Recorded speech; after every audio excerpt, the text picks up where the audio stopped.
welcome to Undercommon Taste. This is a podcast where we create and discuss homebrew content for tabletop RPGs. Never bend the rules. You bend the rules a little bit, and then it's a slippery slope. I'm Ian Woodworth. I'm joined by my co-host James Daly, and today we are starting into our planar deep dive of the Bleak Eternity of Gehenna, which is the plane of lawful-neutral evil. Right. Now, again, those that know your biblical history and lore, Gehenna was the burn pit that the Romans used that Christ also used to describe the hellish afterlife that was possible. It wasn't quite hell, and neither is Gehenna, but that kind of gives you an idea of what we're going to be going for today. Yeah, from what I understand from the little bit of research I was able to do before the episode, the philosophical concepts of Gehenna in early Jewish practice formed the foundation for what became hell in Christian theology. Largely, yes. So there's a couple different things. You have Gehenna, like I said, was largely a burn pit for the Roman cities, particularly near Jerusalem and Judea, which became Palestine. Yes. Gehenna is actually a physical location.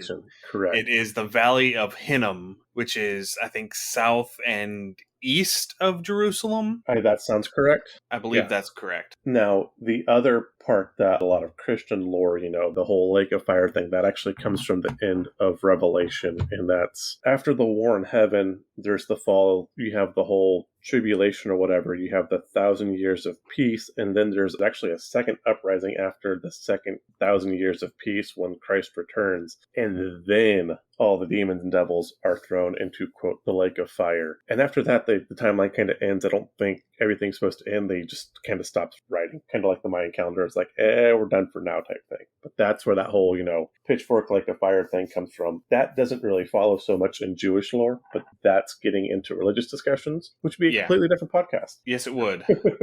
As far as I was able to understand from what little bit I read, the concept of Gehenna is the wicked souls get cast into Gehenna for a period of what is basically a Jewish calendar year. And at the end of that year, through their trials and tribulations, they are either scoured clean and allowed to pass on to wait for the second world or whatever. Yeah, the new kingdom. The new kingdom, thank you. Or they are completely destroyed because they are beyond redemption. That sounds close to right. And again, it depends on which version of the Bible you have, because it does change. And King James is not the end-all be-all. It also leads into the Catholic version of a purgatory where you go through and you wait and you have this intermediary and you have to scour your soul of sin, and there's a purification process before you can reach paradise in one form or another. But again, completely different podcast. Yes, absolutely. All right, so talking in D&D terms, Gehenna sits between Baator the Nine Hells and the Grey Waste of Hades. And I mean, again, going that Gehenna itself was basically a dump pile. So again, you've got the burning, you've got a waste pit. That thematically fits perfectly. Yeah. And in terms of pure landmass, Gehenna is the smallest of the outer planes, primarily because it is the only one that has a finite amount of landmass. They're still honking huge. We're talking hundreds of thousands of miles across, but it's just these 4 massive earth motes that are floating in an infinite void. That sounds very bleak. It is. I mean, it's supposed to be. Right. I mean, look where it is. It's sitting at the bottom of the lower plains. It's not supposed to be a happy place, James. It's not happy fun time? No. Damn, I want a refund. So the way that I understand it is they are more or less 4 sort of football-shaped earth motes that have a massive volcano at the top of them. The entire upper half is just a giant volcano. That is the... Now, is it 4 football-shaped, or is it 4 halves of a football smooshed together? Because I thought there was 4 motes and 2 of them were smashed together making 2 pairs. Or is it 4 pairs? As far as I can tell, it is 4 individual motes that just happen to be close together. Okay, that makes more sense. And there are lots of smaller earth motes that float around and smash into each other. And because there's chunky rocks, and that's how you do. That's just how you do. It is explicitly mentioned that there's nothing flat in Gehenna. Everything is a slope. In 2nd edition, it says that the slopes range from 5 to 80 degrees. And that's all of your, quote, scalable areas, all the areas where you're actually able to just walk. Whereas there are other locations where you have sheer and past sheer cliff faces. So this is where your parents and grandparents went to school because it was uphill both ways. Yeah.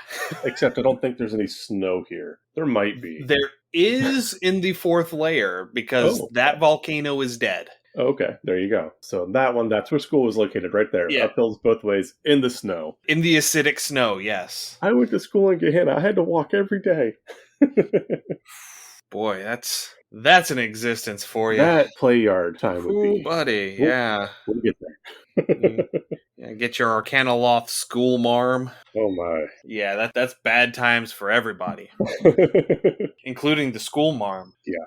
And one of the interesting things about these moats is that if you fall off of one, you end up just tumbling off into the void and you just end up falling through the infinite void for the rest of eternity. Because, that's how you do. Yeah, that's the infinite portion of the plane. Right. Because all of these planes are supposed to be infinite. And they're supposed to have that divinely morphic, infinite span feel. Right. And there's suggestion that there might be something lingering out in that infinite void around these Earth moats. It's a big hungry maw. Nothing has ever come back to say. It's because it's a big hungry maw. This makes me wonder about the overall gravity on these moats, because again, the concept that if you can, one, fall off of these things at some point, and then two, there's not enough gravity to pull you back in, so you just float off forever. And again, they do say everything's supposed to be these slopes, and so you think gravity would pull you towards the center as a normal force, but then can you actually just slip off the moat and into a nothingness? I mean, it seems to hint at that. It would suggest if you're wanting to actually do the science thing and apply real world physics to this, it would seem like there is a massive something underneath these moats, because it does have gravity. It does pull you in a definitive direction that is down. Right. But I'm wondering, if it's more like the moon, so where you could jump and then kind of no, and kind of have that where it's not going to suck you in the Earth. So if you jump off a cliff here, you're down towards the center, where if you jumped off a cliff in Gehenna, you just might slip off into the nether. According to the 3rd edition Manual of the Planes, it does have normal gravity. Okay. It's just that the gravity isn't oriented to the bodies. It's oriented to a point in the plane. Okay. So I wonder how easy or difficult it would be to slip or push someone off of one of these moats. How very do you easy. Exile somebody? Oh, okay. Very easy. So you could very easily yeet an enemy into the nether. And that is exactly why the creatures who live here don't go on the outer slopes if they don't have to. Good reason. Yeah, because like I said, these moats, while they are finite in size, they are still hundreds of thousands of miles across. Right. So these are planetary-sized chunks of volcano that are just floating in the void. Just watch the edge and you'll be fine. And actually, because of the nature of the plane, because the plane itself is very destruction-oriented, it is very vindictive almost. You take more damage than normal if you fall. Right. In 2nd edition, it was, if you slip and fall down a slope, you take 1 point of damage per foot you fall. That's brutal. In 3rd edition, you get to make a climb check to try and catch yourself if you fall. And the difficulty varied depending on the slope. So if it was a scalable slope, it was like a DC 10. But if you're falling off of, a near sheer something, it became, I think it was a DC 30. Oh, wow. Yeah. And then if you're falling off of a cliff, and you have to try and catch yourself before you actually fall off the cliff, it was like a DC 35 or a DC 40. It was insane. Yeah, that is crazy. And again, that we had talked about before with the planes. Really, the more evil planes and chaotic planes tend to be harsher towards petitioners and the denizens, where, I don't want to say it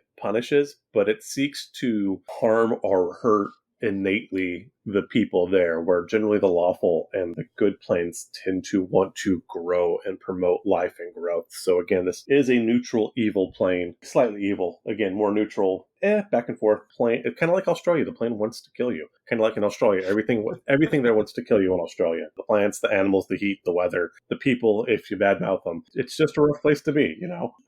And this is why James can't go to Australia. Exactly. And then to wrap up the 3rd edition rules is if you fail that climb check and you fall 10d10 plus 100 feet, and you just automatically take 10d6 bludgeoning damage. That is bad. This reminds me of my paladin dwarf I had in one of your campaigns. Which, Yes. you know, we had a jailbreak escape for. It was a little one-off. We had some player one characters, and I had this paladin dwarf who, for the life of him, could not walk on rock. Anytime he walked on rock, he'd trip and fall and just stumble. And he was the clumsiest character I've ever played. Yeah, Dougal Copperpot, he was great. He would last all of 30 seconds on this plane. It was terrible. Yeah, and because at the end, the party actually made it out of the mountain. Yes. They found a tunnel and made it out onto the slope of the mountain. And then as soon as you got out, I had you guys make a climb check to go down the face of the mountain, and you rolled a natural 1. Yes, I did. I tripped and fell And you all just the way down. tripped and face planted. And you survived. I think you ended up at 1 hit point. Was it at 1 hit point, or did I stabilize after hitting 0? I think you ended up at 1 hit point at the bottom of the mountain. Yeah. That was a wonderfully terrible character, and I'm just going to leave him there at the bottom of the mountain, and I hope he gets better because, yeah, he needs some, like, hobnailed shoes or something. Yeah. All right. So, like with Carcerai and like with some of the other planes, like some of the layers of the abyss, there is no sun in the sky. There is no external source of illumination here in Gehenna. All of the illumination that you get comes from all of the magma flowing across the plane from these 3 functional megavolcanoes. So, lighting-wise, this is kind of going to look like the planet Mustafar from Revenge of the Sith, you know, where Anakin gets all marshmallowed. It's going to look like that scene there. Yep. You are my brother, Anakin. And the glow of this magma, that's the only illumination that can actually pierce the darkness in the void. Any other source of illumination, so like a magical light spell, once you get so far away from terra firma, it just disappears. You can't spot it from the actual moat. Right. And it does the same thing to sound. So once you get past a certain point, you can't hear anything. Gotcha. So here, you know, your creatures with dark vision, things like that, will do fairly well, which is just about everybody except humans and dragonborns in 5th edition. That's And Ian's favorite halflings. topic. And halflings, yeah. As a DM, something I would try to homebrew would maybe, if you could get a lantern made out of the magma, so maybe like there's a container that can hold a set amount that will last 30 minutes, an hour, whatever, and that you could, with a DC check, because I mean, you're obviously going to have to dip this into a pool of magma to recharge, but you'd have a chance to recharge it somehow, and that way you could carry this magma light with you. This would be a homebrew thing I would try to fashion or do, and I think that would be within the spirit of the rules of this plane, I believe. That said, getting those kinds of things, as we talk about, the people are very selfish. Everything is going to be very expensive. Everything is going to cost. There is absolutely no such thing as a free lunch on this plane. Not only is there not such a thing as a free lunch, but if you want to get something from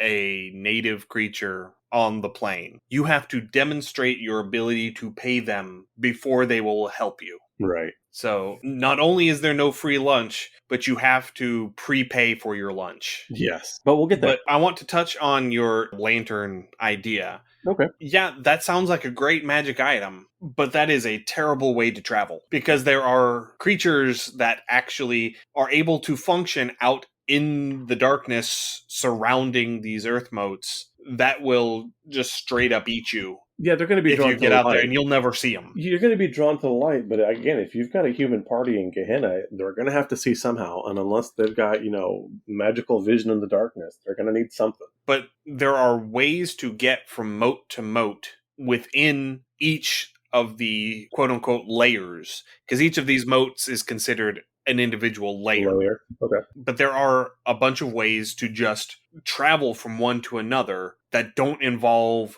just up and flying there. I mean, and to just reinforce it, you know, these moats are planet-sized. Right, that's what I'm I saying. want to drive that home. So you don't even have to worry about traveling between moat to moat, but you might hit an area on one of these moats where you don't have a lava flow, so you're just going to have a patch of darkness to get through. And if you've got to do, sloped planar travel on the same moat, you're going to want to see where you're going, or you're going to trip on a rock and fall off because it's all slopey slope. It's like walking down the stairs in the dark, dude. Yeah, but what I'm saying is that your illumination is going to work just fine on the moat. Yes. It's if you try and get cutesy and fly up into the air, you're like, the wizard's going to cast fly on himself and go 80 feet up into the air to try and survey the landscape and get an idea of where he's going. Yeah, he'll be able to do that. Everyone on the ground is going to lose sight of him. Yes. And then the Slassereth is going to come along and eat him, and he's not going to come back down. You're just bitter because Magnus used his fly speed to dissuade all your traps. You don't have to fly high, just like 2 feet off the ground just to hover. That was spider climb, sir. Did I use spider climb on that one? Or You did I used have my spider fly speed climb up? because Okay. you were only like 4th level. You didn't have fly yet. Gotcha. Yeah, that's my other thing. If I ever get a character with fly, I use my fly speed and just kind of hover because you can hover over most traps.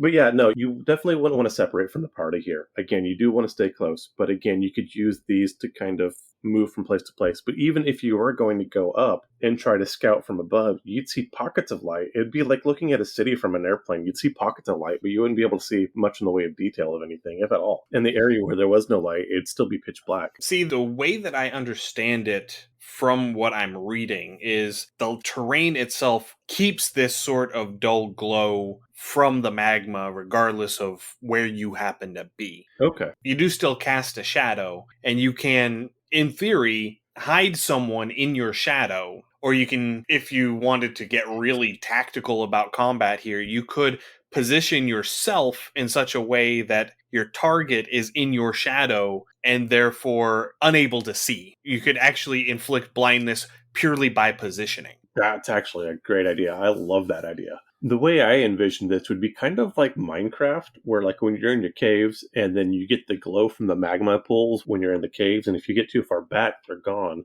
And there's enough slope and hills and stuff that light obviously doesn't spread out far, so there's areas where it's going to be blocked by the terrain. And so, like I said, I did get very much this Minecraft feel mentally, where it's going to be very dim and then the light is easily blocked in large patches, unless you're following like a magma river or something like that. Well, as I understand it, the magma is very pervasive. So you're just not getting those large areas where the magma isn't. Okay, that's fair. And again, that comes down to DM choice at that point. As you build up, you can build your maps as you need. Again, when we get to Gehenna, Wizards and, before that, TSR didn't get into a whole lot of detail with this, not like they had the other planes. So they've left this one very open to imagination. Pretty much. I haven't actually gone into the individual layers yet. They may have reserved their world building for the individual layers as opposed to the plane as a whole. Okay. But as a whole, Gehenna doesn't have a whole lot of subtlety. It's basically what it says on the tin. Yeah, you get what's on the box. So whenever you're wanting to travel around in Gehenna, the easiest way to get into Gehenna, as with all of the lower planes, is the River Styx. So the River Styx does flow into the first layer of Kalas, and in this particular layer, because of the geography of the plane, where it's all of these very steep slopes and narrow canyons and all of this, you're just going to have a massive whitewater river just punching through the middle of this plane. I kind of want to see Charon on the front of this barge just sitting there, just rocking it. Sitting there paddling with the scythe. And the Marinoloths, I think, are the boatmen. Yes. Eugalofts. And they actually are the ones that ply the River Styx. And so, yes, they are doing that. They are running their boats through. And because of their inherent knowledge of the river, they are able to safely do it. Because they've done it for eons. Yeah. And there are natives to the plane who are also able to do this. There are natives who will have a boat and will ferry you from one location to another on the plane along the River Styx. The good ones know where all of the major currents are and can go around them. And the rest sort of end up as little piles of debris in the eddies at the end of a set of cataracts. Or the bad ones sit there and leave you stranded and then charge you to get back. Or they may have their buddy who can help you out. It's not, oh no, we broke down. Well, and then their quote friend can give you a ride for an extra fee, as it were. I would see them as charging you to get off the boat. Yeah, I could see that too. But whenever you're wanting to travel between the layers in Gehenna, you've got two major ways to do it. The first is by using magma bubbles. You find a larger pit of magma, and the bubbles that come up, whenever they come up and they pop open for that brief few seconds while they're popped open, they form a portal between that layer and another layer about half of the time. Yeah, that's a hard die roll. You know what? I'm not going to jump. And then where does it put you at? Does it drop you from the air into a land, or does it like teleport you into another magma bubble on the other plane? That's all up to the DM. Yeah, see, that's the rough It's not question. specified. Like, if I was a DM, I wouldn't do that. Yeah, this is that, oh shit, we have to get out of here right now. Yeah. That's when you resort to that. Right. Yeah, no, this is not the way you want to go. The second option, there are just deep pits that if you jump into one, you'll end up in a chamber on another layer. And they're usually very clearly marked. As in, this one is going to go to this layer. This one is going to go to that layer. Because that is a very common way for the petitioners to get from layer to layer, because they will bounce around in pursuit of power for whatever scheme that they happen to be working on at the time. That's really funny. So I know you've not played Elden Ring yet, but you've played Dark Souls, right? Some of the Dark Souls games? I briefly played the first one and decided that it wasn't for me. Okay. So Elden Ring kind of has a weird multiplayer, kind of like Dark Souls does, where it's kind of an MMO, but it's not. And so within Elden Ring, there are PvP notes or player notes that are all over the place. And some of them are good advice and some of them are terrible. They'll generally tell you like if there's going to be an ambush or something ahead. But along a lot of cliffs, there are certain areas where you can jump down and find things, and they're like, hey, jump here for whatever. And then there's a lot of cliffs like, hey, take a jump. And if you jump at this point, you're just jumping off the nether and instantly dying. And so that's exactly what I'm picturing here, where it's like, yeah, jump for portal. Do I trust this note or not? It's funny that you mentioned that, because some of them are falsely marked. Exactly. And so it's like, do I trust this random note? And if you jump into them, you're just going to pass through this chamber and get jettisoned out into the infinite void. Woohoo. Or, find, the bottom 300 feet down for your 1 point of hit damage for each foot you fell. Yeah, that could be it, yeah. You just fall a quarter mile and take 500 points of damage and... Splat. Actually, no, a quarter mile, that's a little over 1,200, 1,250, somewhere in there. Thereabouts, yeah. So yeah, this is going to be Elden Ring Part 2 is definitely going to be set in Gehenna. Because the lighting would be perfect, and then you've got the slopes, and so there's a bunch of stuff. You've got these weird notes you can't trust. I like it. George R.R. Martin, go ahead and write my check. I just wrote your next game. You can either write the check or finish the damn series. Right. You know what I'm talking about. Get it done. All right, so let's go ahead and talk a little bit about magic in Gehenna. Magic in Gehenna is pretty straightforward. If it harms, if it damages, if it destroys, it's amplified. If it's something beneficial, it's hindered. I actually like the optional rule suggested in the 5e DMG for this. It's called Cruel Hindrance. And so if you cast a spell with a beneficial effect, including healing, you have to succeed on a DC 10 charisma save. If you fail that save, the spell fizzles, the slot is spent, and the action is lost. I like that. And like I said, early 3rd edition 3.5, I like the fact that sometimes your spells can fizzle. I think that is correct, and particularly with armor types and stuff like that. I'm coming around to like a more heavily armored mage. I really want to try that at some point. But I like that there's some things that, sometimes your spells just go... Because we've all had that in life. I've got this, and then it's like, I'm having a Midas day. Everything I touch turns soft and brown instead of gold. Okay. All right. So going into some of the specific schools that are affected in Gehenna. First off is Conjuration, specifically summoning spells in the Conjuration school. You can only summon creatures native to Gehenna. So it's kind of like in Arcadia. In Arcadia, you can only summon creatures that are native to Arcadia. This is even whenever you're using very powerful spells like Gate. You can't even use Gate to summon creatures from another plane to Gehenna. And whenever you summon a creature, you have to make a successful check to control them. In 2nd edition, you had to make a spellcraft check or an intelligence check at a -4 penalty. That'd be pretty close to disadvantage. Yeah, so that would basically be a spellcaster ability check. Personally, I would do it as the DC is 10 plus the creature's challenge rating. That's fair. So the more powerful the creature is, the harder it is to control it. And then use the caster's spellcasting ability as the modifier? Yeah, it's a spellcaster ability check. So it's going to be, if you're a wizard, it's going to be intelligence plus proficiency bonus. So yeah, you probably don't really want to cast anything much more than anything higher than DC 15 is going to be... Yeah, if you summon a CR5 creature, you have to make a DC 15 caster ability check. No, it would be a DC 10 plus. 10 CR5 plus, would be 15. And so if it's a CR5, that would be a DC 15. Okay, I was already adding. I was thinking CR15. That'd be a 25. That'd be about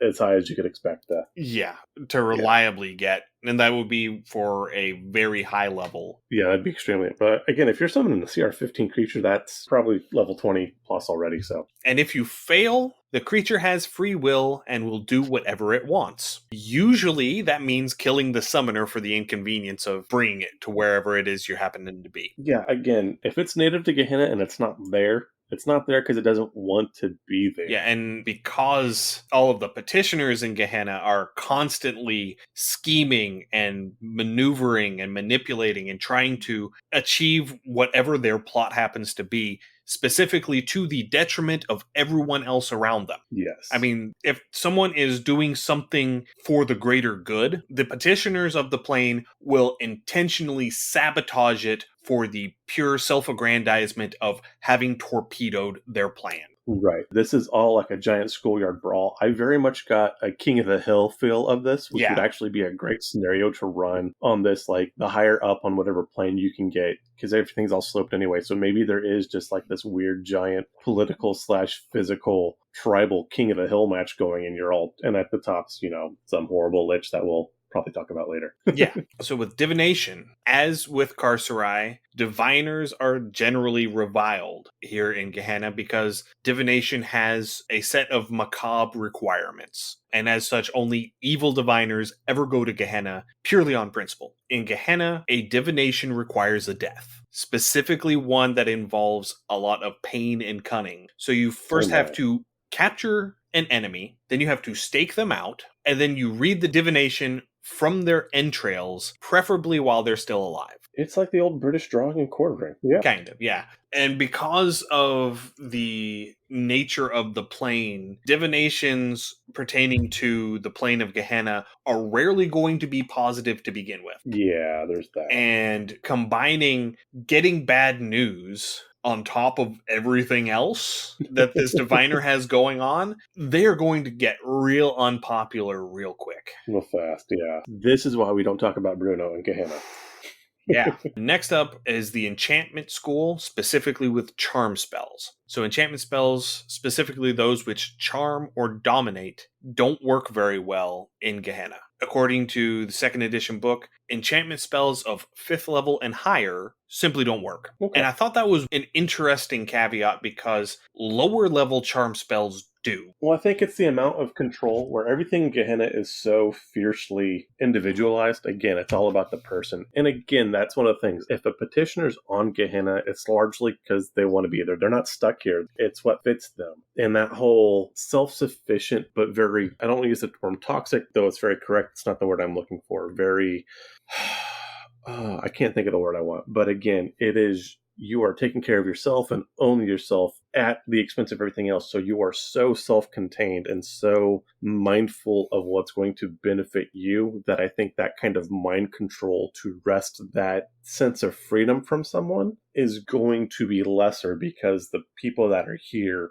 are going to hold on to that so strongly. Yeah. It's narcissism. Yes. There we go. Yeah. The Dark Triad. Oh, you'd have a ton of Machiavellian stuff in here, too. Ooh, well done. I like it. Yes, absolutely. Yeah. Yeah, this is just all that dark psychology. I love it. And so enchantment spells of 5th level and higher just don't work. They fizzle when you try and cast them. All other spells function as if they were cast one level lower than normal. So you actually have to upcast all of your enchantment spells in order to make them function the way they're supposed to. Right. Next is invocation / evocation. All evocation spells function as if they were cast one level higher. Yay! And the save DC against all of these spells is increased by 1. So they hit harder, they're harder to resist, because brute power is designed to work well in Gehenna. Yeah, and again, this is just that whole very nasty, very brutish, thuggish, the life of a person in Gehenna is short, brutish, and something. I forget the rest of the quote, but yeah. I mean, this very much has that sort of mob boss sort of feel. That's the sort of vibe that you get out of this is, you have to be the most dangerous person in the room. Yeah, I'm thinking like that kind of like Prison Yard or Playground Bully, or even if you've seen the first of the remakes of Planet of the Apes, where they've got the apes in the research center and they're all kind of fighting for that one spot. It is very primal, very animalistic. All right, next up is necromancy. Again, this is my perennial note that healing spells used to be considered necromancy, not evocation,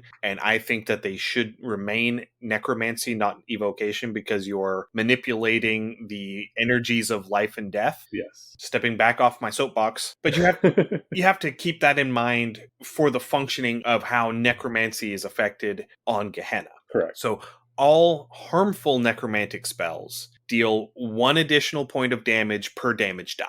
Okay. All healing necromantic spells heal 1 less point per die you roll. Okay. So if you're upcasting a Cure Wounds to 3rd level, it's going to be 3d8 minus 3. Spells that create or control undead function as if cast 1 level higher. All abilities that destroy or turn undead function as if the caster is 1 level lower. If you're kind of doing the Cairn stuff, as again, we're going to be getting more Dragonlance and Realms of Cairn things, pretty much for this, I would say all white moon spells or all white spells would be 1 down, all black, obviously 1 up, and I think the reds probably still stay even and neutral because that is their general MO. And again, so anything beneficial is going to be reduced, anything harmful is going to be enhanced. Fairly straightforward, I think, but again, and it has to do with this realm, just the innate nature of this realm is to tear things and people down. Absolutely, yeah. And the last area affected are elemental spells. Specifically, spells tied to the elements of earth and fire are especially powerful in Gehenna. So on the first 3 layers where you have the active volcanoes,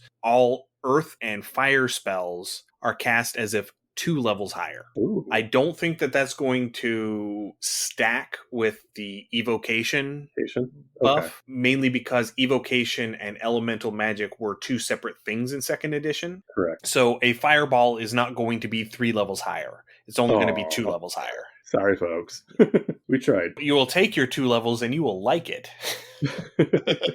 So spells tied to the element of water only function on the 1st and 4th layers. So the 1st layer is the one where the river Styx is. It's the more temperate of the layers.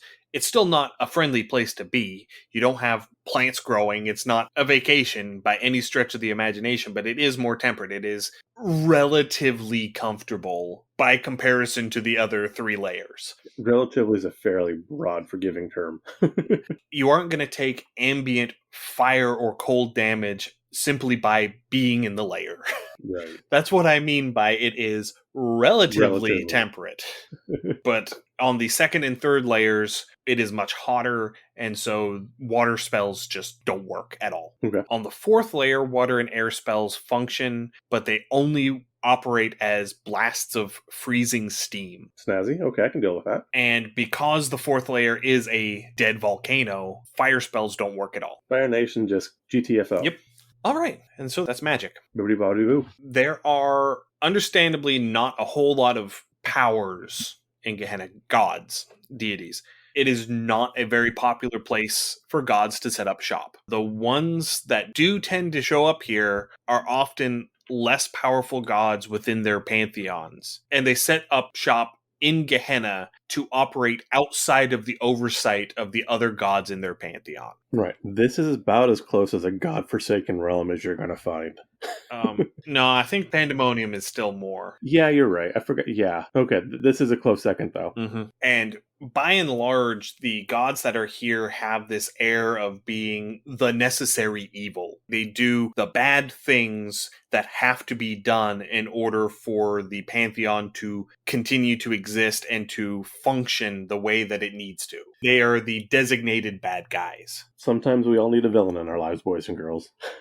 So most of the gods in Gehenna are from the non-human races. Some of the ones that are mentioned, Gaknalak, who is the kobold god of trickery. Okay. Squaric, who is a lesser god of rat folk. That's the first one I've heard of that one. That I'm going to have to look this one up. He sounds kind of interesting. It reminds me of the Skavens from Warhammer. Yeah, I can see where that's coming from. One of them is Millefleur, who is the dire Lich Lord. He is called Melif in 3rd edition. It just got sort of shrunk in on itself. Yeah, no, they weren't good at pronouncing that French fleur. Fleur. He has his own little realm on, I think, the 4th layer, where he does all sorts of necromantic stuff with all of his lich buddies and all of that. And we got Memnor, who is the god of cloud giants. That is one I would not expect on this plane, especially with the cloud giants, unless he was on the first level. But I mean, you think clouds, you're not thinking the hot, forsaken, lava-y place. You're thinking, I don't know, just not here. Well, I haven't taken a look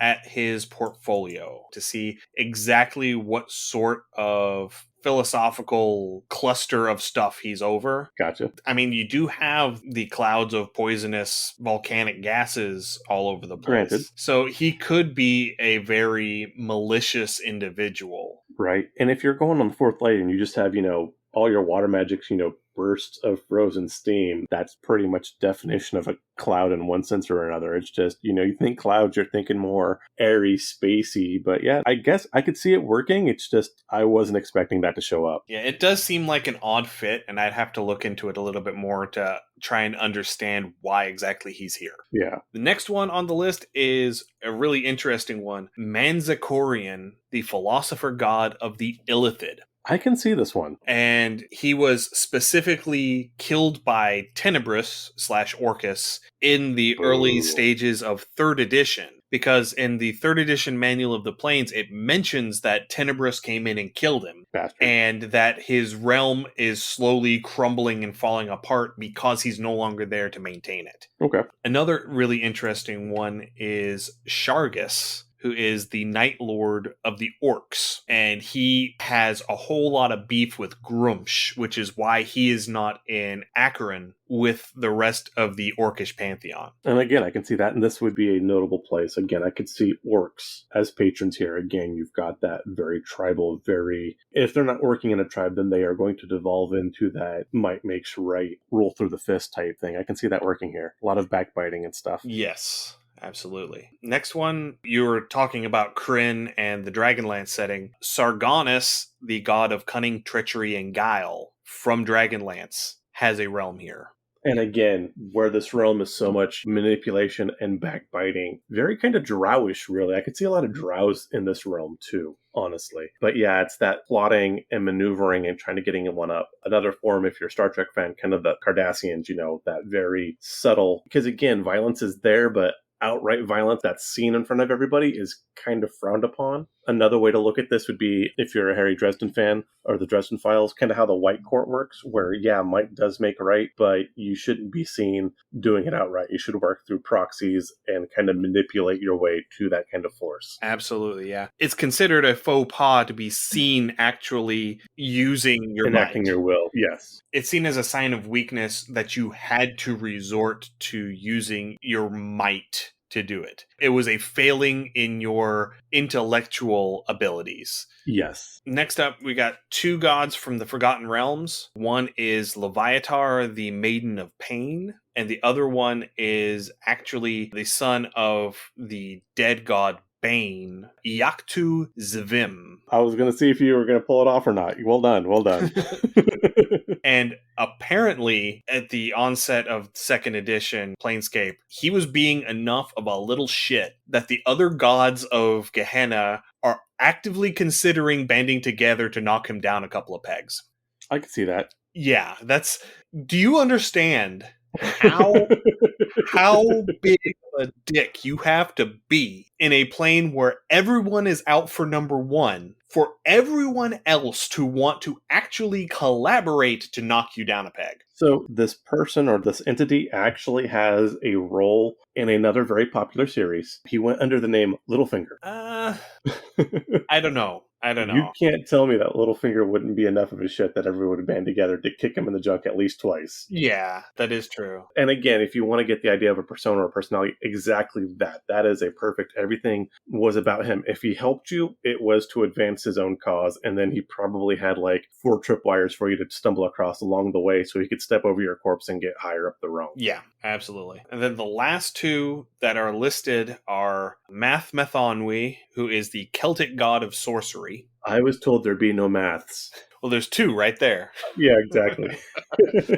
And then the other one is Sun Sheng, who is a trickster thief of the Chinese pantheon / the celestial bureaucracy, who resides in a location called the Teardrop Palace. And Sun Sheng is actually a fairly prominent deity in Gehenna in 2nd edition. The Teardrop Palace is still a location in the 3rd edition Manual of the Planes, but it doesn't have this god specifically mentioned as tied to ownership of it. Primarily Gotcha. because they ended up stripping out all of the real world pantheons in 3rd edition. So Gotcha. The Chinese pantheon, the Celtic pantheon, the Greeks and the Egyptians and the Sumerians and all of those gods that they pulled in pantheons from real world mythology, they stripped all of those back out in the transition from TSR to Wizards of the Coast. Right. And I don't know. It's good in a way as you're going to limit appropriation. It's bad because obviously there's a lot of stories you can do. I leave that open to the players, whether you're going to have the actual deities from the pantheons, if you have enough research or you want to do it, or if you just want something similar and a stand-in. I can go either way on that one. Yeah.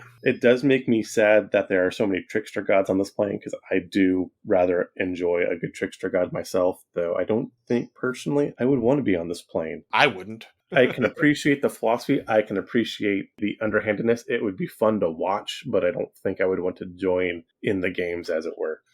I am not a clever enough individual to prosper here. Nor am I. Like, I enjoy watching things like this because my people skills are abysmal and I am terrible at it. And so it's kind of like, I want to watch people far better than I, who are masters at their craft, do their thing, and maybe I can glean a little bit from it. But yeah, I would not do well on this plane. Okay, talking about the powers of Gehenna, you have to talk about the proxies, because all of these gods do have their various proxies. While they vary in degrees of subtlety and power, there are 2 things that every proxy in Gehenna has in common. They have a love for power, and they absolutely hate their rivals. Okay, stands to reason. And that sums up the mentality of Gehenna in a nutshell. It really does. You love having power yourself, and you hate everyone else who could potentially take it away from you. Or who has power that you don't have. Yeah. Yes. It is a very jealous sort of plane. Very much so, yeah. So 2 of the notable proxies that they have mentioned, one of them is Byralon Horinar, who is the proxy of Leviatar,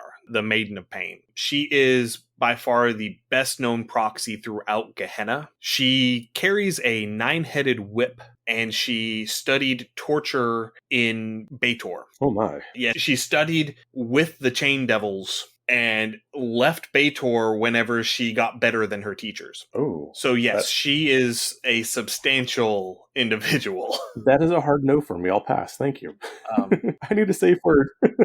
So she roams Gehenna looking for petitioners who have escaped Leviatar's realm and, quote, recruiting wanderers who pass too close. Yeah, I'm going to pass on that one. That's a nope for me. Yeah. The other set is with Sun Sheng. He has 2 notable proxies. It is a pair of Garoliths. So Garoliths are the fiends that are native to Carcerai. Right. The 2 Garoliths that are proxies for Sun Sheng are called Rock, who is a Kelubar, and Smol, who is a Farastu. Oh, he tiny. So Rock and Smol. And it is SMOL, Smol. Too bad it's not Chunk. I wish it was Chunk and Small. That'd be perfect. But and they are constantly plotting against each other. They are constantly trying to undermine one another.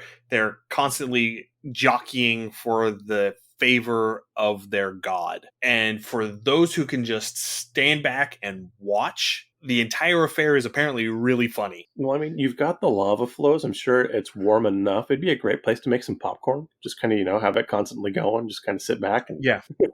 But yeah, it'd be like watching twins, like, kind of as they're both hitting adolescence and they've got that terrible sibling rivalry. Oh, yeah. Oh, that'd be Oh, yeah. fun. Yeah. Now, this is the portion where we would normally talk about the Sigil faction that has set up shop in a plane. No one is actually daft enough to try and operate out of Gehenna. They're just like, that's a plane of nope. That's a giant plane of nope, and we are not going to have any part of it. The faction that would be most aligned with the ideals of the plane are the Signers, the Sign of the One, who very much believe in everything that you get is earned. You have to be good enough to grab the things that you want, and you have to be good enough to hold on to them and keep other people from taking them. Right. That is the whole ethos behind the philosophy of the Signers. Very much the Hobbes and Locke philosophy of life, that you can have as much as you can defend. Absolutely, yeah. But they don't have the evil intent inherent in Gehenna, which is why they choose not to operate out of Gehenna.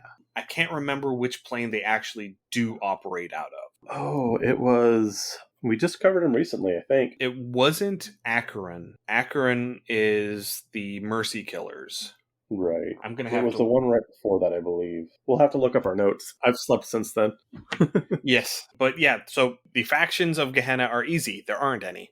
Yeah, done and done. Because everyone's out for themselves. They don't have the mentality to actually organize themselves together into a group to pursue a common goal.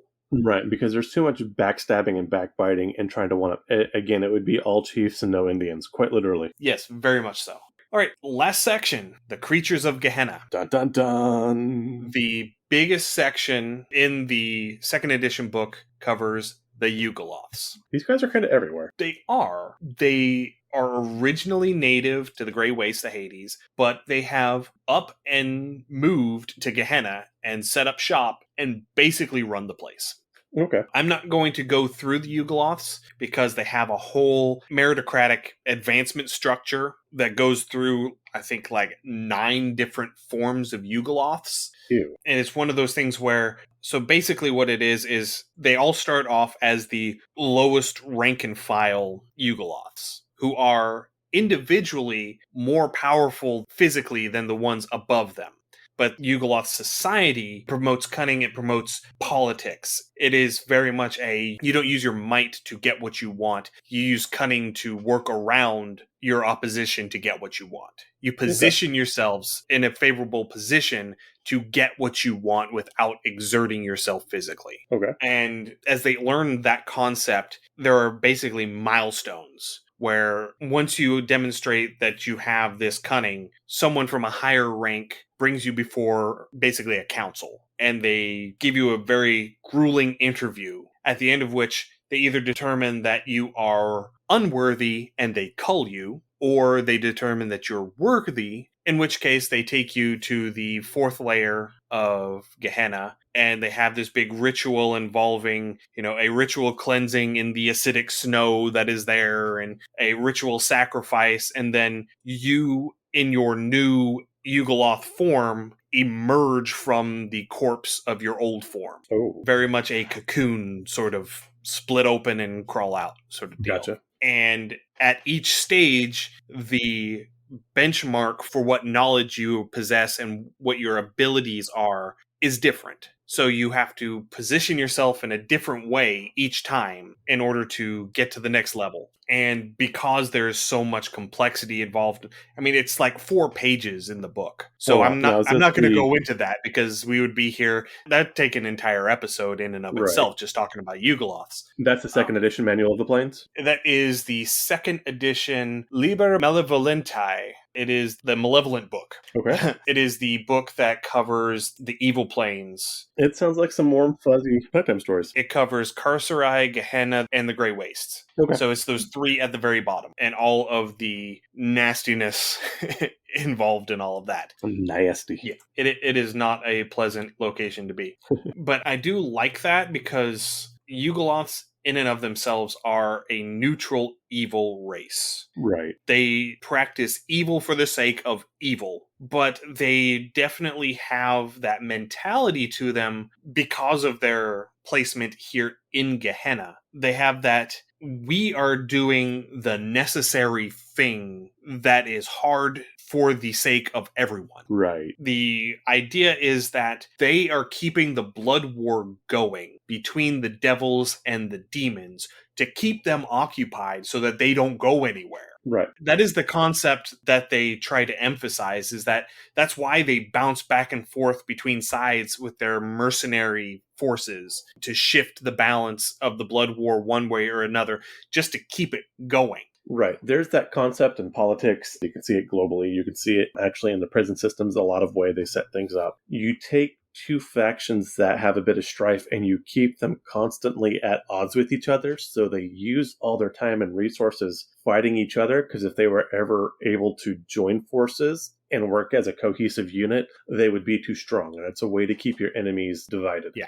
absolutely, yeah. And that is what they advocate as their position. Okay. And there is a location that we're going to talk about next week where the General of Gehenna, who is the Ultraloth, the top tier Yugoloth, they are the most powerful of the Ultraloths. So it is the most powerful Yugoloth of all the Yugoloths. He is in command of this walking city that has a lot of impressive fighting capability to it. Okay. The apocryphal story is that if this fortress were to ever actually enter the blood war on one side or the other, the side that it entered on would win. Gotcha.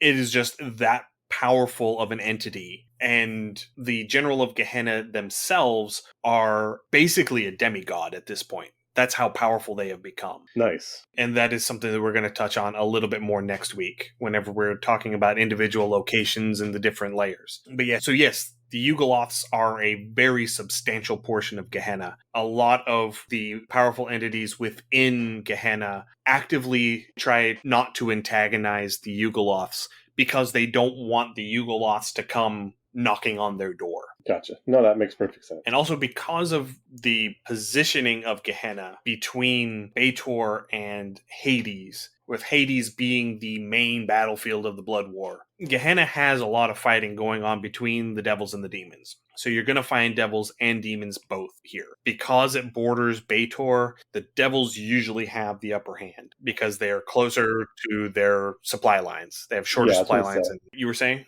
Oh, yeah, I was going to say, and if I'm correct, the plane leans a little bit more towards, it's neutral, but it leans a little more towards the lawful anyway, yes, which will also favor, obviously the devils over the demons within the nature of the realm. Yes, absolutely. All right, so now let's get into some of the crazy monsters that were present in 2nd edition. Crazy monsters. I don't know if they made it into 3rd edition or not, but there's 3 of them and they are terrifying. Well, 2 of them are terrifying. The first one are the Slasraths. I mentioned them briefly in passing earlier in the episode. They used to just be these simple, slimy, disgusting worm creatures that were native to Gehenna that would bore through the stone and would come out and eat people and whatnot. But then a sorcerer who was a slave to the Yugoloths named Jehanu the Flayed ended up magically manipulating these creatures because he was tasked with changing these creatures to make a flying mount for the Yugoloths. That was his directive. That was his end goal. He became Jehanu the Flayed because some of them got loose. Ooh. And so his Yugoloth master flayed him because some of them got loose. That's a hell of a punishment. Yeah. So, as I mentioned, they were originally created to be used by the Yugoloths as flying mounts. The creature, as it is now after the manipulation, resembles a flying ray. So, going back to last week's episode, where we were talking about the Incuba, that flying spelljammer manta ray psychic sucking creature, it's going to have a very similar feel to that. I like it. I am very excited to see the write-up for the Incuba. Oh, yes. Which, by the time this episode comes out, should be up on Patreon, by the way. Excellent. Patreon.com/Undercommon Taste. It'll be free. Go check it out. Yay, plug. So, it has a small, toothy maw, razor-tipped wings, and a long whip-like tail ending in a nasty poisonous barb. Because of course it does.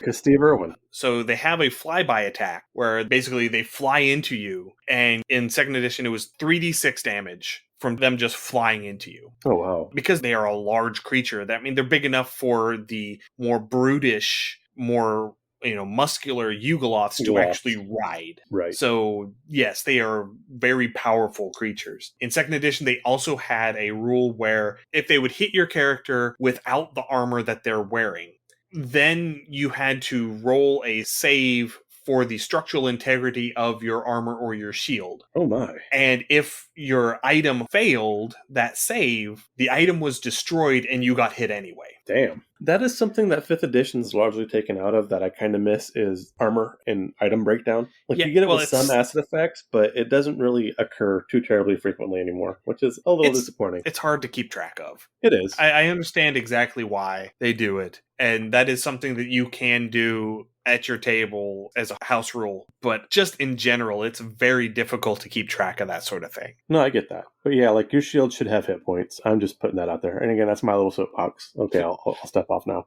Yeah. All right. Once it hits a creature, it will hover over them because it can hover because it flies, and it will use its mouth to bite them, and it will stab them with its tail. It's a 1d6 bite and a 2d4 tail. And because the barb is poisoned, you had to make a saving throw against the poison every single time it hit you with its tail. Oh, and poisons were a lot more vicious in second edition. Okay, so the poison on this one in particular, each time you failed your save, you take a cumulative -1 penalty on attack and damage rolls, ability checks, and saving throws. That's bad, but that's not as bad as it could be. It's not like you're reducing your con score or anything like that, like a lot of them used to do. I mean, you take a -1 to your Constitution saving throw every single time you fail. Right. So it makes it harder to save the more times you get hit. Right. No, but like some of the early second edition, it particularly would do the stat reductions. So like it would reduce your strength score or like your con score. And if your strength or your con hit 0, you were just dead. Well, I would say that this is worse because it affects all of your abilities. Gotcha. Yeah, I can see that. And if you hit 6 stacks of poison, you die. Yep, that sounds about right.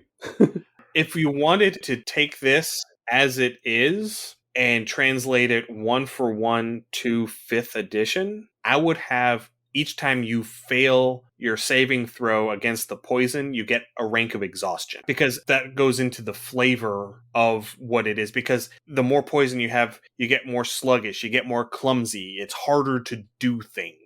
Yeah, no, I like that. That fits really, really well. And it keeps that if you hit 6 stacks, you die. Right. And I would still keep the poison effect where, attacks against you have advantage and stuff like that too in 5th edition, just because this is not... it's not that attacks against you have advantages. Your attacks have disadvantage. Oh, okay. But yeah, it would still be, functionally the same thing. Mm-hmm. And then because as you get more ranks, it starts off with your ability checks are at disadvantage.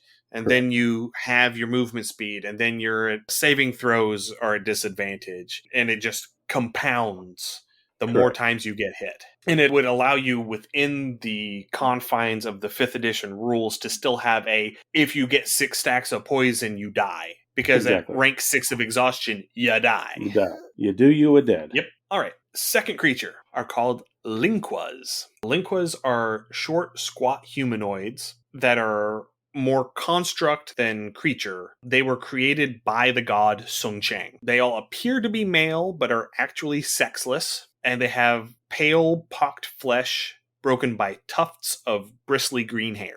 They sound lovely. If you have seen the picture of the Zvarts, it's either in Volo's Guide to Monsters or Mordenkainen's Tome of Foes. Near the end, these sort of short, squat, blue humanoids that have great big heads. They're only about 2.5, 3 feet tall, and they got these long, gangly arms. They kind of look like troll dolls. That's kind of what these look like. Okay. The face on them looks more like the aliens from Avatar. Okay. The James Cameron Avatar, not the good animated series one. Right.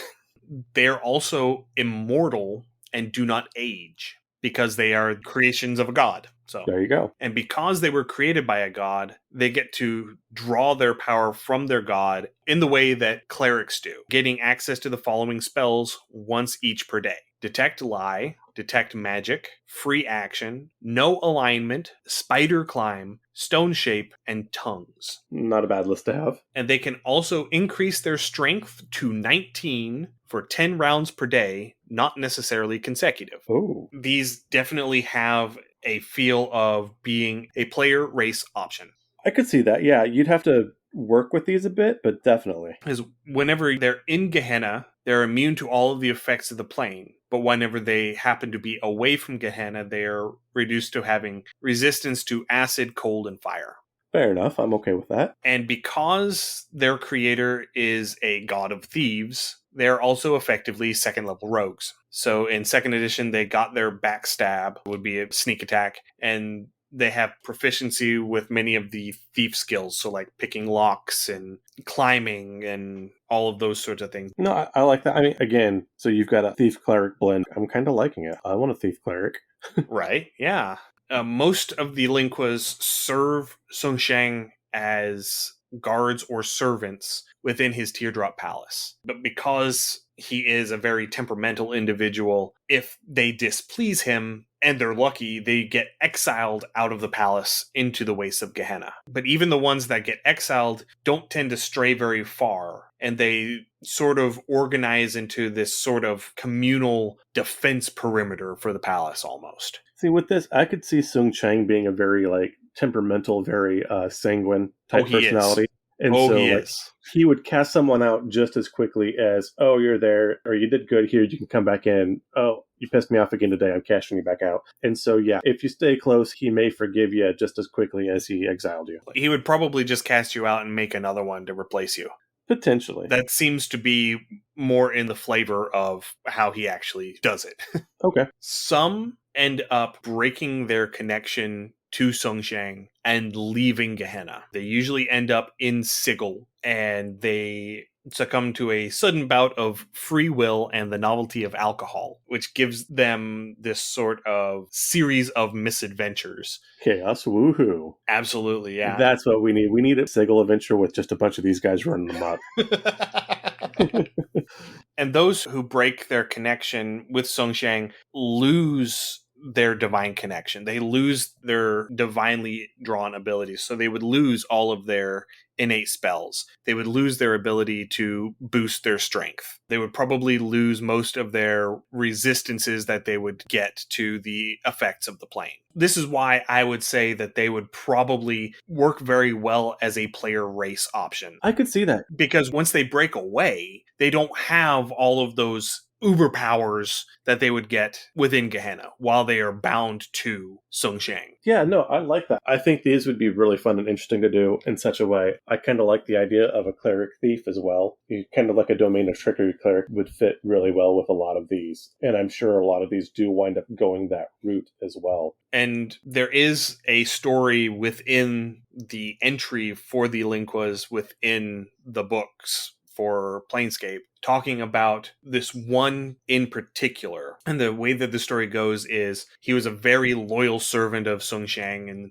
was one of Songshang's favorites. And one day, Songshang takes him into this wing of the palace where the Linquas aren't allowed to be. And Songshang shows him this portal and says that this portal leads to Sigil, and starts talking about all of the great things that are in Sigil. And then they just leave. And that plants that seed in this particular Linqua's head, and he can't stop thinking about this portal. And then one day he can't stand it anymore, and he just goes through the portal, and he ends up in Sigil, and he ends up finding alcohol and having a bunch of series of misadventures and getting a bit of a reputation for himself within Sigil. And then after a long series of adventures and misadventures, he gets that longing because he doesn't have that connection to Songshang anymore. He doesn't have those divine gifts anymore. And it describes the feeling of having that connection almost as an addiction, so that whenever you sever that connection, you end up going into something akin to withdrawal. This is part of the reason why they are so drawn to alcohol, because it is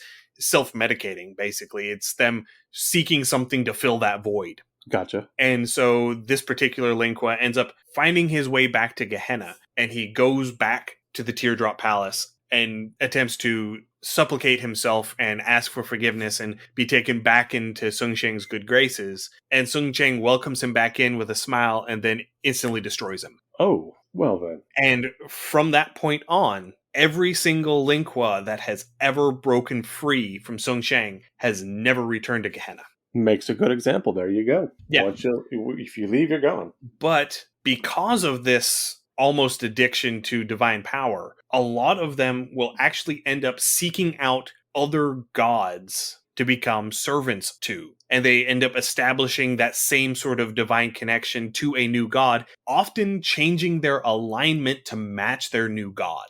Nice. So you could end up, say, having one of these Linquas fall in with Paylor and become neutral good.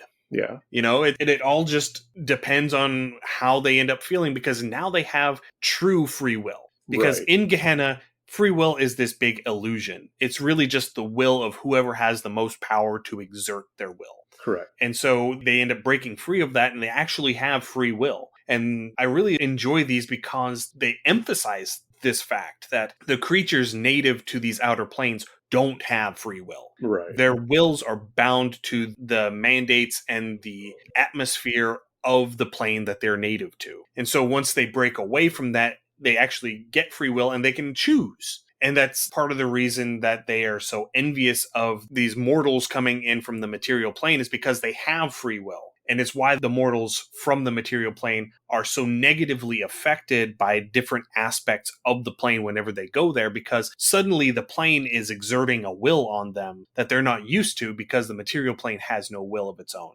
Right. But yeah, so that's the Linqua, and that's my philosophy debate for I like it. For all of that. And now we get to the pure nightmare fuel. I like them. These are called fiols. They are incorporeal creatures made from columns of steam and poisonous volcanic gases. They are considered undead elementals. They have vaguely humanoid forms with these long, spindly limbs and black, empty eyes. Standard fiols tend to have sort of a green and purple hue to them from the gases. The Yugoloths refer to them as vaporous horrors, and the Linquas call them lingering deaths. Oh my, that's a great name. And they view any living creature they come across as a food source. They are nearly immune to being charmed or compelled. They have no higher power that they serve, and they have no allies despite seeming to be intelligent. Floating mists of chaos. I love it. And according to a lore snippet within the description, there was a Cambian sorcerer named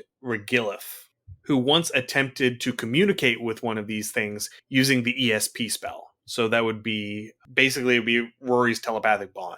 Right. I mean, using mental psionic ability to communicate directly into the mind of another creature. That's going to end poorly. And before he passed into, quote, utterly incomprehensible insanity, he muttered a few understandable phrases regarding undead lords of brass, spirits of long-dead wind dukes, and a melded prison of steam. Do you know what that says to me? This says to me that somebody took the spiritual essence of an Ifrit and the spiritual essence of a Jinn and mashed them together and just dropped them here.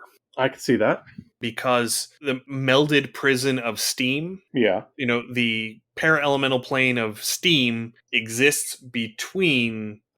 that's one of the quasi-elemental. I'm thinking of the plane of ash. Ash sits between fire and air. But undead lords of brass, that suggests an Ifrit and some sort of necromantic ritual. The spirits of long dead wind dukes, that also suggests some sort of necromantic ritual, and either the Vati, who were the actual wind dukes, or the Jinn. Yeah, the I was going to say, going way back to our episode where we talked about, the plane of air, and we talked about the Ifrit, that prison they have that nobody knows exactly what's inside. Mm-hmm. This could be some patrons or some prisoners that were killed there or somehow melded in there, maybe like a whole FMA experimental type thing, and then dumped here because it failed or didn't work the way they wanted it to. But yeah, I'm definitely getting that whole Jinn Ifrit feel with this too, definitely. It seems more likely to me because there is a lich demigod here. Yeah. And they specifically are engaging in all these different necromantic studies with their other lich buddies. This seems to me like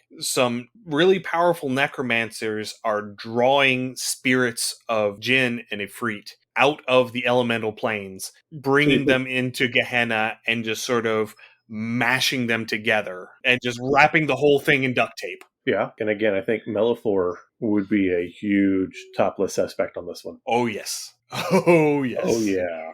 I like it. I like it. I like it. So the files tend to roam in pairs, and it is suggested that... Each one has half. Well, it's suggested that they are required to exist in pairs, because if you ever find an individual one that has lost its partner, eventually it comes unraveled and will eventually dissipate. You know what this kind of reminds me of, too, is the Archons in StarCraft, where you'd have the two Templar that meld and they became this big gaseous entity that could wreck a bunch of stuff, but they were always paired. And again, they took their psionic powers and they melded their psionic powers and they lost most of their physical form, and they were just basically this ball of psionic kick-ass energy. But again, they were always paired. They were always this big thing, so you never saw one individual. Right. So the files are incredibly dangerous creatures. I'd imagine. The baseline file in 2nd edition was worth 10,000 experience points, Oof. which is, I think, about on par with a green slod, maybe a little bit more than a green slod. It's not quite a death slod, which I think was somewhere in the neighborhood of 13,000. Yeah. But yeah, so we're looking at something in the CR 10 to 12 range. Yeah, again, these aren't something that you're going to go and push around too easily. And that's individuals. Right. They're each worth that. And they always come in pairs. And because they have an average intelligence of 8 to 10, they will function as a pair. They will operate tactically with one another to engage in what they're going to do. So for starters, they have a heat aura around them. So anyone who gets within 10 feet automatically takes 1d6 fire damage every round. They also have an aura of poisonous gas. So anyone within 50 feet of them has to make a saving throw at the start of each of their turns to avoid suffocating on the gas. If they fail their saving throw, they fall unconscious. That night. And if they stay within the area, if the file doesn't move off, and it's not going to, they will die within 2d4 rounds. They will suffocate on all of these noxious gases and just die. And in melee combat, they lash out with their long, gangly, spindly arms. Each arm deals 1d10 fire damage. Ouch. And if they both hit, they grapple you and they drag you inside of their form, sort of engulfing you the way that a water or air elemental would. Dealing their full damage, so the 2d10 from both arms and the 1d6 from the fire aura, just dealing that automatically every turn that you're engulfed. And in 2nd edition, they had an energy drain. Nice. So they would start sucking your levels. Oh my. Yeah. People white burst from these things, they are going to ruin your day. Yes. So they are immune to fire, poison, and acid, and they are resistant to lightning, and they are also immune to weapons that are not at least +2 magical weapons. Damn. They have a 25% magic resistance and have a 50% chance to break or resist mind control spells. So anything from the enchantment school that would charm. There is a very special term for these creatures. It's called TPK. Yeah. Yeah. They are, however, vulnerable to air magic. So they can be held at bay with a wall of wind, and spells like Gust of Wind deal extra damage. Right, I can see that, where they're mostly gaseous. Yeah, Gust of Wind specifically deals an extra 3d6 damage to them. Nice. And then Gust of Wind, that's an evocation spell, correct? Yes. So you'd get that level up, you'd get that. So if you cast it out like 2nd or 3rd level, you'd get, the extra level on that. So this would definitely be your go-to. Mm-hmm. And despite rumors that claim that they are an undead sort of elemental, they are immune to the priest/cleric ability that lets them turn undead. Sweet Jesus. Yes, they're immune to turn undead. Yeah, those are just big old bags of nope. But wait, there's more. There's a rare variant called the Harvester of Flame. Ooh, great name. These, by the way, are worth 12,000 experience points. They don't have a poison gas aura around them, and they appear sort of red in color as opposed to the green-purple. Okay. Many of them also appear to have this sort of white-hot core at the center of them. Their heat aura is doubled to 2d6. Each of their arms deal 2d10 fire damage. And they have a 150-foot breath weapon that deals 66 fire damage. Sweet Jesus. Top it all off, they ignore resistance to fire, and they treat fire immunity as fire resistance. That's crazy. And they are exclusively found in the company of a pair of normal files. Yeah, your party if you see that, just turn and run away because you're not beating that. It's not happening. Not unless you've got a whole bunch of firepower. Yeah. I mean, even if you're running like a level talking 20 party, maybe, but yeah, you might be able to pull it off with like a level 15, 16 party. all three of them? You might be able to pull that off with a level 15, 16 party. Depending on how heavily you go with your spellcasters, I don't see a lot of that. It would depend a lot on gear too. Because they're going to get normal damage from cold. I mean, if you're able to use cold. Yeah. That is a thing. You have to be able to use cold or wind. Yeah, so wind damage, necrotic damage, radiant damage, force damage. Right. All of those are going to function normally. You're going to have +2 weapons on your melee characters, or your physical damage characters. Any spells that deal magical, bludgeoning, piercing, slashing damage would theoretically work. You're going to have fire resistance and poison resistance. Otherwise, just the auras are going to wipe a party pretty quickly. Yeah. How many hit points do they have run? Let me look, because I happen to have that pulled up. They have 9 hit dice in 2nd edition. Yeah, these are wiping a party. These are just straight wiping the floor with the party. They're going to turn your party into a mop, and they're going to clean the floor with your entire damn party. Yes. Yeah, it's going to be bad times. So understandably, most creatures of the lower planes, including Yugoloths, devils, and demons, avoid them whenever possible. Yeah, you think? Primarily because their main way to maneuver around such creatures is to use charm effects to control them. Yeah. And basically take control of them and send them away. And they can't really do that with these because they are very resistant to that sort of effect. Night hags have been known to make deals with them occasionally. Interesting. Basically, they can trade them larvae in return for safe passage or for small favors like, hey, I've got these 2 or 3 Garoliths that are chasing me. How about you take care of them for me? Yeah. It's like the story of the Billy Goats crossing the bridge. Billy Goats graph. Here, go eat my brother. He's bigger. Great. Yes. Great. Yes. Yeah. These things are terrifying. And sometimes they will have lone steam mephits as just sort of clingers on, just sort of hanging around them. Just because. They largely ignore these mephits, probably because they see them as harmless carrion feeders. They just sort of come along and pick over whatever is left after they've finished sucking all of the life essence out of the creature, because once it's a corpse, they don't have any use for it anymore. Right. And so these mephits are able to come through afterwards and pick over the bodies and find all of the treasure that the files have no interest in and just sort of run off with them and stash them away somewhere. That's crazy. Yeah. So yeah, that's the files. That's the last of them. That's the nightmare fuel. Yeah. And those are nope on a table. Nope. Yeah, those are mean and nasty, and I kind of want to translate them now. So we may end up having some files in our write-up. No, I do want to see the write-up. I don't want to fight them on a table. I do want to see the write-up.